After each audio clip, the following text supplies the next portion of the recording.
Shalom. First and foremost, I want to give all praises, honor, and glory to Yahweh, Bahasham, Yahweh Shai, Bahasham, Bracha, Kodash. Double honors to the elders and the apostles of Great Millstone, and peace and blessings to the elect. And today we're going to go into the book of Psalms, the 73rd chapter. A psalm of Asaph. Now, Asaph, when you look him up here, right, Asaph, let's say, who was Asaph, the psalmist? Oh, spelled that wrong. All right. So it says Asaph was a prominent Levite musician, singer, and seer. You see, and that's why when you read the Psalms, right, and you see the Psalm of Asaph, there's a good amount of prophetic insight into it because he was a seer, right? So is David, right? David was a prophet. But it says here, appointed by King David as a chief worship leader in the tabernacle, credited with authoring 12 Psalms. Okay, so let's go into it. It says here, Psalm 73:1, truly God is good to Israel, even to such as are of a clean heart. But as for me, my feet were almost gone. My steps had well nigh slipped. All right, and this is basically saying, I was at the brink of completely falling, right? I was at the brink of destruction, right? As it says here, but as for me, I almost lost my footing. My feet were slipping and I was almost gone. For I was envious at the foolish when I saw the prosperity of the wicked. And as you go into this chapter, it's mainly dealing with the prosperity of the wicked. But as Asaph basically breaks down, it is foolish to envy the wicked. And David even mentioned that in a psalm. He mentioned that fret not thyself at the wicked, because once you come to understand, yeah, they have all these temporary pleasures,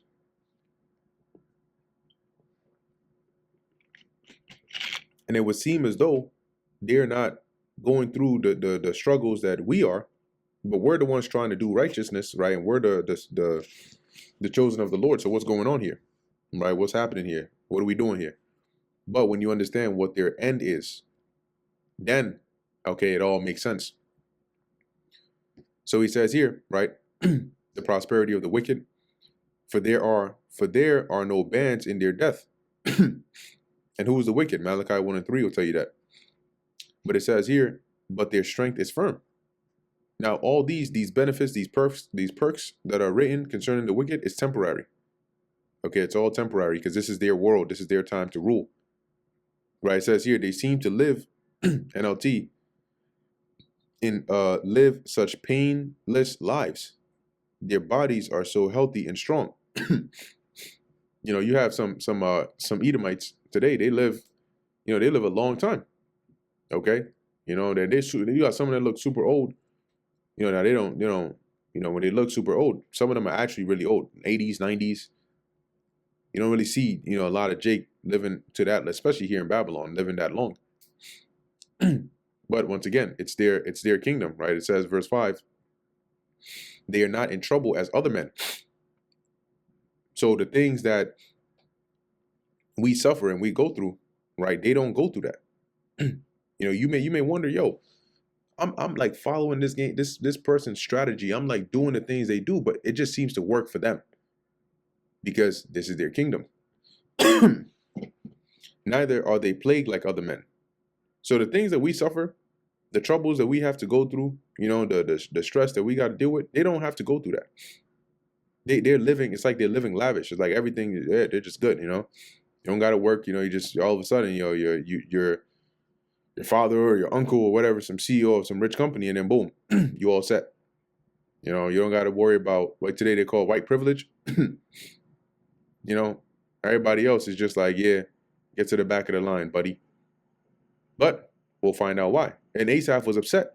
That's why he said, I almost slipped, because I'm like, I was trying to understand why this is the case, and nothing was making sense. It seemed backward. Therefore, pride compasseth them about as a chain. Yeah, because why do you think they move, in such an arrogant and proud manner? Because they feel like they can never be touched. The Lord hasn't brought judgment upon them yet. Speaking about Esau, so they're of the mindset that everything is going to go their way. They can be proud. Because what's the merit of being humble? Violence covereth them as a garment, meaning they're so accustomed, they're so used to violence. It's like, wearing clothing. It comes so easily to them. Their eyes stand out with fatness. They have more than heart could wish.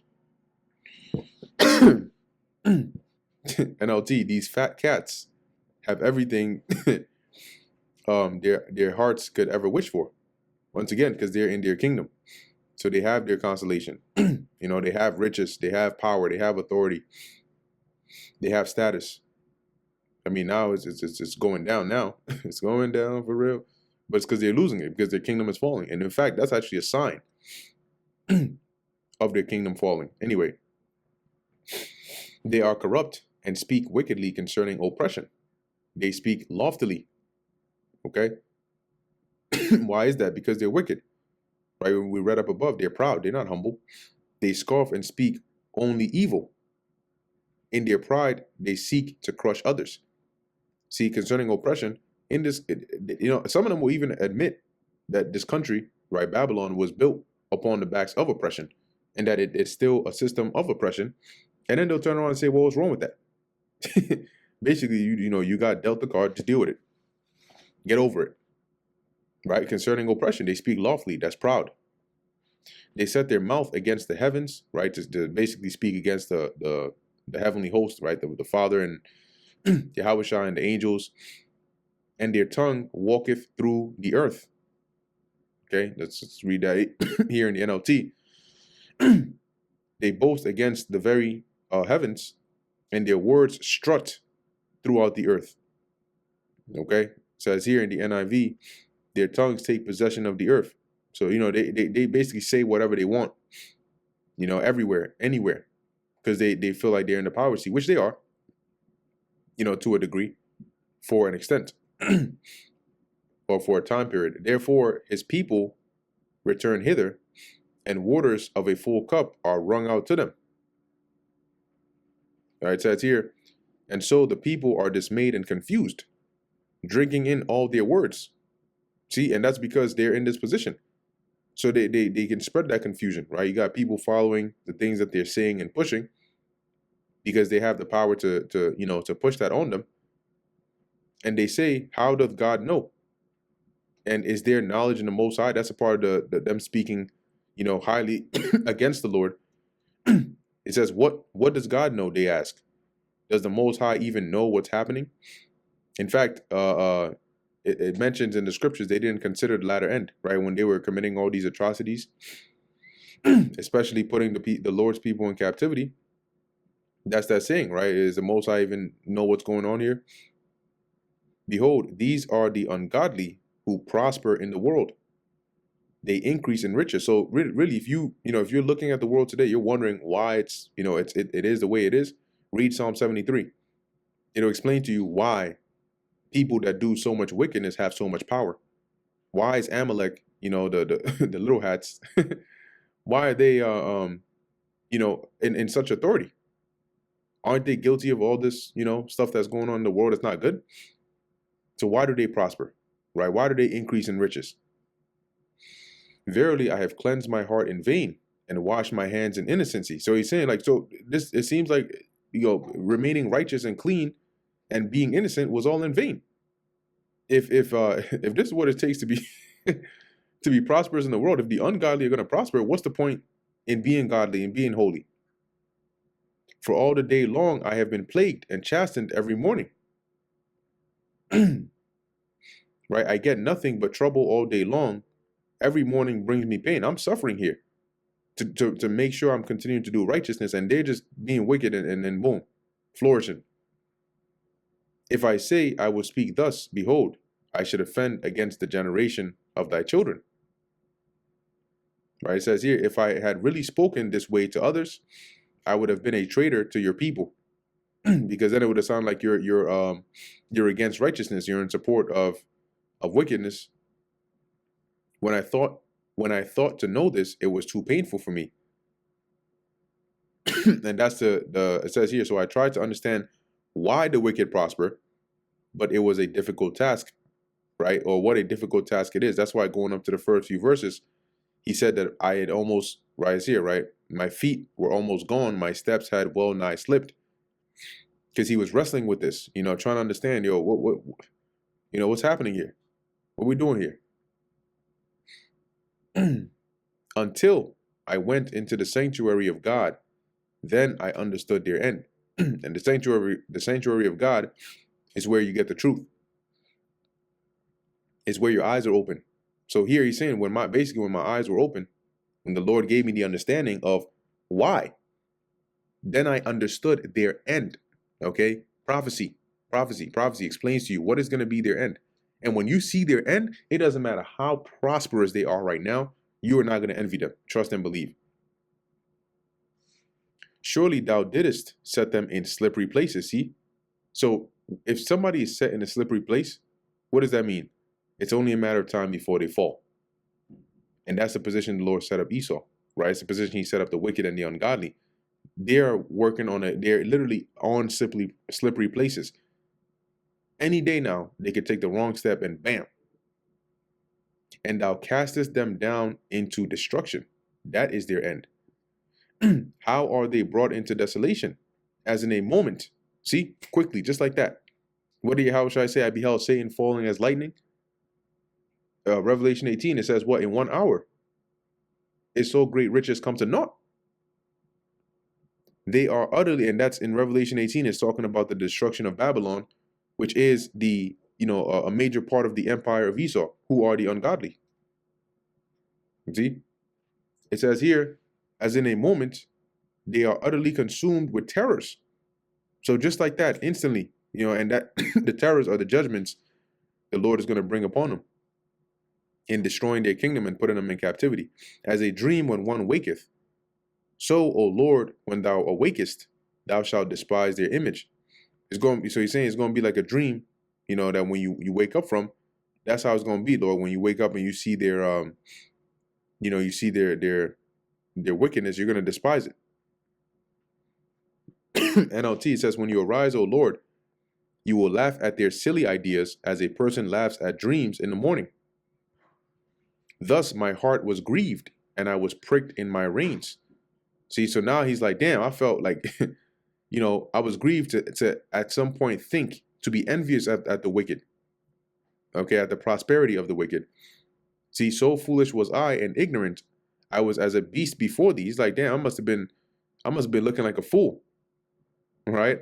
I was so foolish and ignorant, I must have seemed like a senseless animal to you. Sitting here wondering, damn, Lord, am I really wasting my time doing righteousness? Look at these people. Nevertheless, I am continually with thee. Thou hast holden me by my right hand. You supported me. Thou shalt guide me with thy counsel, and afterward receive me to glory. Which is also the path of the chosen, right? The path of the elect, right? We're being guided now by the counsel of the Lord, which is this knowledge, wisdom, and understanding.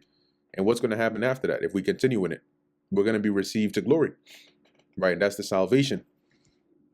Whom have I in heaven but thee? And there is none upon earth that I desire beside thee. See, you're all I have. My defense in the heavens, that's you, Lord. On the earth, the only one that I desire here is you. Because of the Lord comes everything, right? There's none that you can or should put above the Lord. My flesh and my heart faileth, but God is the strength of my heart and my portion forever. It says here in the NLT, my health may fail and my spirit may grow weak, but God remains the strength of my heart. He is mine forever. So it's the Lord that strengthens us, right? That's why the scriptures talk about being quickened by the word of the Lord. For lo, they that are far from thee shall perish, right? Those that are not near to the Lord. And how do you separate from the Lord, right? When you start to go astray from what he has instructed us to do. The wicked, they're just a different case. All right, they were not created to be near the Lord anyway. It says, thou hast destroyed all them that go a whoring from thee. And a whoring is, what did the Lord command us in the first commandment? Thou shalt have no other gods before me, right? So when you go a whoring, you are worshiping another god. You're committing spiritual fornication, spiritual adultery by going to serve other gods. Meanwhile, you got the Lord over here. And what? The Lord is going to destroy all those that do that. For it is good for me to draw near to God. I have put my trust in the Lord Yahweh, that I may declare all thy works. And that brings us to the end of the book of Psalms, the 73rd chapter. Lord willing, that was edifying to the elect. In closing, I want to give all praises, honor, and glory to Yahweh, Bahasham, Yahweh Shai, Bahasham, Rakah Kodash. And until next time, Shalom.